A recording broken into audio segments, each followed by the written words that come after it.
Doctor Madhav Gadgil Bharat के प्रमुख ecologist, वैज्ञानिक, लेखक और शिक्षाविद थे। वे भारतीय विज्ञान संस्थान IISc बेंगलुरु में सेंटर फॉर इकोलॉजिकल साइंसेज के संस्थापक में से भी एक रहे हैं। उन्होंने भारत में आधुनिक पारिस्थितिकी यानी कि इकोलॉजी के अग्रदूतों में गिना जाता है। 24 मई 1942 को पुणे, महाराष्ट्र में जन्मे धनंजय रामचंद्र गाडगिल एक प्रसिद्ध अर्थशास्त्री, गाडगिल फॉर्मूला के जनक के साथ साथ फर्गसन कॉलेज पुणे से 1963 में बायोलॉजी में ग्रेजुएशन किया और यूनिवर्सिटी ऑफ मुंबई से 1965 में जूलॉजी में पोस्ट ग्रेजुएशन किया। हार्वर्ड विश्वविद्यालय में उन्होंने E.O. विल्सन से प्रभावित होकर पारिस्थितिकी में शोध किया। मैथमेटिकल इकोलॉजी और फिश बिहेवियर में 1969 में इन्होंने PhD किया। IBM की फेलोशिप भी प्राप्त की, जिसके बाद हार्वर्ड में ये लेक्चरर और रिसर्च फेलो के रूप में काम किया। 1971 में भारत लौटने के बाद इन्होंने IISc बेंगलुरु में 30 साल तक अपनी सेवा दी। इन्होंने दो प्रमुख संस्थानों की स्थापना की, जिसमें पहला है सेंटर फॉर इकोलॉजिकल साइंसेज और दूसरा है सेंटर फॉर थ्योरेटिकल साइंसेज की। वे प्रधानमंत्री के वैज्ञानिक सलाहकार परिषद के सदस्य भी रहे। नीलगिरी बायोस्फीयर रिजर्व 1986 की स्थापना में भी इन्होंने अपनी अहम भूमिका निभाई। राष्ट्रीय बाघ संरक्षण प्राधिकरण के सदस्य भी रहे। वेस्टर्न घाट इकोलॉजी एक्सपर्ट पैनल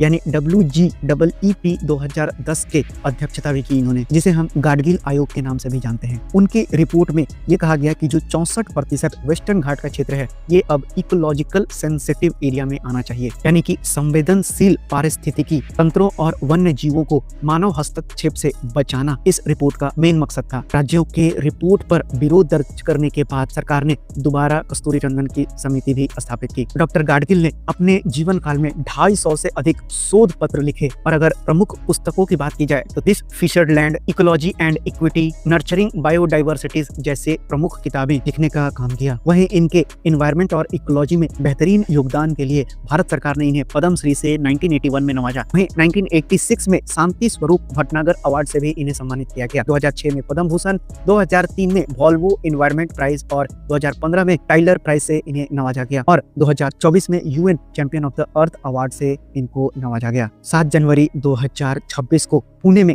83 वर्ष की आयु में गाडगिल साहब का निधन हो गया।